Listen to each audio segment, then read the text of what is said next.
మన ముఖ్యమంత్రి చంద్రబాబు నాయుడు గారు 2024 సార్వత్రిక ఎన్నికల్లో ఆంధ్రప్రదేశ్ రాష్ట్రంలో జగన్మోహన్ రెడ్డి గారు కొన్ని లక్షల కోట్ల రూపాయలు అప్పులు చేసి పప్పు బెల్లల్లాగా ప్రజలకు పంచుతూ ఉన్నాడు.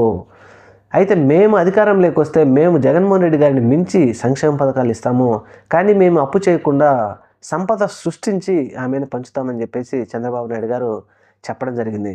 ప్రజలు కూడా ఏంటంటే 40 సంవత్సరాలుగా అనుభవం కలిగిన రాజకీయవేత్త కాబట్టి ఈయన చెప్పేది నిజమేమో, అనేక సార్లు ముఖ్యమంత్రి గారు చెప్పిన మాటలు విని మోసపోయినప్పటికీ 2024లో మళ్ళీ ఒకసారి నమ్మారు.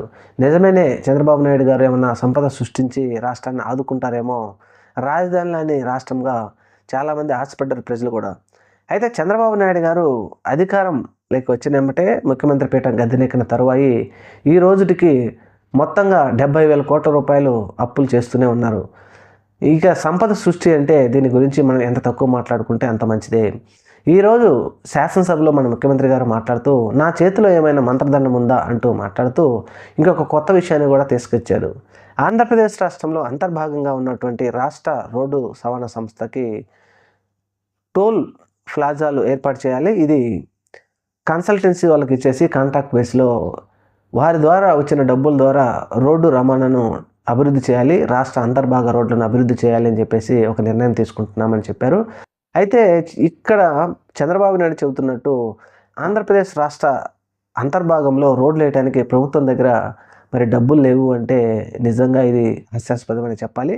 సంపద సృష్టించి ప్రజలకు సంక్షేమ పథకాలు ఇస్తాను, అభివృద్ధి పథకంలో ఆంధ్రప్రదేశ్ రాష్ట్రాన్ని నడిపిస్తానని చెప్పినటువంటి చంద్రబాబు నాయుడు గారు ఈరోజు సంపద సృష్టిలో భాగంగా ఆంధ్రప్రదేశ్ అంతర్భాగంలో ఉన్నటువంటి రోడ్లకి టోల్స్ పెట్టి టోల్ ద్వారా మేము డబ్బులు వసూలు చేస్తామని చెప్తా ఉంటే దీనిని ప్రజలు విచిత్రపోయి చూస్తూ ఉన్నారు. ముఖ్యంగా దీని గురించి ప్రభుత్వం చెప్పిన వివరాలు ఏంటి అంటే, విలేజ్ నుంచి మండలం వెళ్ళాలంటే టోల్ ఉండదు, కానీ మండలం దాటి నియోజకవర్గ సిటీకి వెళ్ళాలంటే ఖచ్చితంగా టోల్ కట్టి వెళ్ళాల్సిందే అని చెప్తా ఉన్నారు.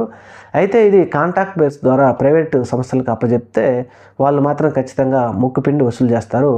అయితే మన ముఖ్యమంత్రి గారు చెప్తున్నట్టు పేద ప్రజల మీద మేము భారం వేయము అని చెప్తా ఉన్నారు. అయితే ఈ టోల్ ప్లాజాలో ఫీజులు ఎవరెవరికి వర్తిస్తాయని చెప్తా ఉంటే పూర్తిగా క్లారిటీ ఇవ్వకపోయినప్పటికీ ప్రభుత్వం స్కూటర్లు, ట్రాక్టర్లకు, ఆటోలకు మాత్రం టోల్ ప్లాజాలు ఉండవు. మిగిలిన 4 చక్రాలు ఉన్నటువంటి లారీలు, కార్లు, డీసీఎం లాంటి వాటన్నిటికీ, బస్సులకి ఖచ్చితంగా టోల్ కట్టాల్సిందని చెప్తా ఉన్నారు. ముఖ్యమంత్రి గారు ఇంకొక విషయం కూడా చెప్తూ పేద ప్రజల మీద మేము భారం వేయము అని చెప్తా ఉన్నారు. నిజమే, పేద ప్రజల మీద భారం వేయము అంటే మరి బస్సుకు మీరు టోల్ తీసుకుంటే బస్సు అతను ఎక్కడి నుంచి టోల్ తేవాలి? ఆర్టీసీ వాళ్ళు ఖచ్చితంగా బస్ టికెట్ల రేట్లు పెంచాలి, దాంట్లో టోల్ ఫీజు కూడా కలెక్ట్ చేసుకుంటారు. ఇది మనం చూస్తూనే ఉన్నాం. మన పొరుగు రాష్ట్రమైనటువంటి తెలంగాణ నుంచి ఆంధ్రప్రదేశ్కి రావాలంటే మరి టోల్ కడతా ఉన్నాయి బస్సులు, ఆ టోల్ ఛార్జ్ కూడా ప్రయాణికుల దగ్గరే వసూలు చేస్తూ ఉన్నారు.